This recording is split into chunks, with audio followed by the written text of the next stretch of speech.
ദൈവനാമം മഹത്വപ്പെടുമാറാകട്ടെ. സമാധാന സന്ദേശത്തിലൂടെ എന്നെ ശ്രദ്ധിക്കുന്ന എല്ലാ പ്രിയപ്പെട്ടവർക്കും വീണ്ടും വരുന്നവനായ ക്രിസ്തുവേശുവിൻ്റെ നാമത്തിൽ എൻ്റെ സ്നേഹവന്ദനം. റോമാലേഖനം 8-ാം അധ്യായം അതിൻ്റെ 24 മുതലുള്ള ഭാഗങ്ങൾ, പ്രത്യാശയാലല്ലോ നാം രക്ഷിക്കപ്പെട്ടിരിക്കുന്നു. കാണുന്ന പ്രത്യാശയോ പ്രത്യാശയല്ല. ഒരുത്തൻ കാണുന്നതിനായി ഇനി പ്രത്യാശിക്കുന്നത് എന്തിന്? നാം കാണാത്തതിനായി പ്രത്യാശിക്കുന്നു എങ്കിലോ അതിനായി ക്ഷമയോടെ കാത്തിരിക്കുന്നു.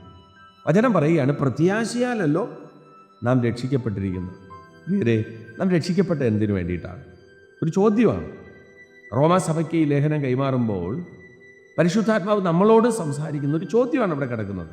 നമ്മൾ രക്ഷിക്കപ്പെട്ടത് എന്തിനാണ്? പ്രത്യാശയാലല്ലോ നാം രക്ഷിക്കപ്പെട്ടത്. എന്താണ് രക്ഷ? രക്ഷിക്കപ്പെട്ടതുകൊണ്ട് എന്താ കിട്ടിയത്?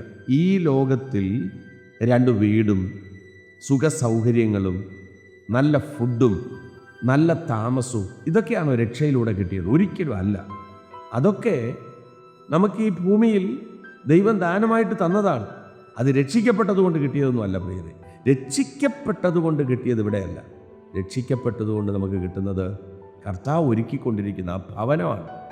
അതിനോട് പറയുന്നു, പ്രത്യാശയാലല്ലോ നാം രക്ഷിക്കപ്പെട്ടിരിക്കുന്നു. നമുക്കൊരു പ്രത്യാശയുണ്ട്. അത് ഈ ലോകത്തിലുള്ള പ്രത്യാശയല്ല. ലോകത്തിലുള്ള പ്രത്യാശ നമ്മളെ കല്ലറയ്ക്കകത്ത് കൊണ്ടുവയ്ക്കുമ്പോൾ അവസാനിക്കുന്നതാണ്. പക്ഷേ ഉയരത്തിലെ പ്രത്യാശ അതല്ല. പുഴുവും തുരുമ്പും കെടുക്കാത്ത ഉയരത്തിൽ നിങ്ങൾക്ക് നിക്ഷേപം ഉണ്ടെങ്കിൽ എന്ന് വെച്ചാൽ അതിൻ്റെ അർത്ഥം എന്തുവാണ്? ഭൂമിയിലുള്ള ഏതാശയും പ്രത്യാശയും പുഴുവും തുരുമ്പും എടുത്തുകൊണ്ട് പോകും. എന്നാൽ പുഴുവും തുരുമ്പും കെടുക്കാത്ത, ഒന്നിനും തകർക്കാൻ പറ്റാത്ത പ്രത്യാശയെക്കുറിച്ചാണ് പൗലോസ് ഇവിടെ പറയുന്നത്. ഇവിടെ പറയുന്നു, പ്രത്യാശയാലല്ലോ നാം രക്ഷിക്കപ്പെട്ടിരിക്കുന്നത്. അത് കാണുന്നതല്ല, കാണാത്തതിന് വേണ്ടിയാണ് കാത്തിരിക്കുന്നത്. അതിൻ്റെ അവസാനം പറയുന്നത് ഇങ്ങനെയാണ്, നാം കാണാത്തതിനായി പ്രത്യാശിക്കുന്നു എങ്കിലോ അതിനായി ക്ഷമയോടെ കാത്തിരിക്കുന്നു. നമുക്കൊരു ക്ഷമയുണ്ട് ഇല്ലേ? ക്ഷമയില്ലെങ്കിൽ ക്ഷമ ഉണ്ടാകണം. ജീവിതത്തിൽ പ്രതിസന്ധികളും പ്രതികൂലങ്ങളൊക്കെ വരുമ്പോൾ അനുഭവിച്ച രക്ഷയും സന്തോഷവും അതിനെ ഉടച്ചു കളഞ്ഞിട്ട് അതിൻ്റെ പൂർണ്ണതയിൽ പ്രവേശിക്കാതെ ലോകത്തിലേക്ക് പോകുന്നവരെ നമുക്ക് കാണാൻ പറ്റും. ഇല്ല പ്രിയരെ, യഥാർത്ഥമായ പ്രത്യാശ ഒരു മനുഷ്യൻ്റെ ഉള്ളിൽ കത്തിയാൽ അവൻ ക്ഷമയോടെ കാത്തിരിക്കും.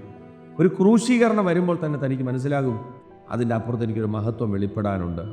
ഒന്ന് താണു പോയാൽ പത്രോസിന് മനസ്സിലാകും, എന്നെ കൈപിടിച്ചുയർത്തുന്ന ഒരു ദൈവമുണ്ട്. ഈ ലോകത്തിലെ താൽക്കാലികമായ സുഖങ്ങളല്ല പ്രിയരെ, നമുക്ക് വേണ്ടി ദൈവം ഒരുക്കിയിട്ടിരിക്കുന്ന നിത്യതയെന്ന ആ വലിയ പ്രത്യാശ ഉള്ളിലിരിക്കുന്ന ഒരു മനുഷ്യൻ പറയുക, ഞാൻ ക്ഷമയോടെ കാത്തിരിക്കുന്നു, ഞാൻ അപ്പൻ്റെ കാഹളത്തിന് വേണ്ടി കാത്തിരിക്കുകയാണ്. ജീവിതത്തിനകത്ത് ഈ സന്ദേശം കേൾക്കുമ്പോൾ ഈ ലോകത്തിന് വേണ്ടി ഓടുന്ന ആരെങ്കിലും ഉണ്ടെങ്കിൽ എല്ലാം ഒരു ഭാഗത്ത് അവസാനിപ്പിച്ചിട്ട് ആത്മാവിൽ പറയുക, എൻ്റെ പ്രത്യാശ ഇവിടത്തേക്ക് വേണ്ടിയിട്ടല്ല, എൻ്റെ പ്രത്യാശ ഉയരത്തേക്ക് വേണ്ടിയിട്ടാണ്. അങ്ങനെ ക്രിസ്തുവിൽ സഞ്ചരിപ്പാൻ ദൈവം കൃപ ചെയ്യട്ടെ. വിശ്വസിക്കുക, പ്രാർത്ഥിക്കുക. ദൈവം വിശ്വസ്തൻ. God bless U.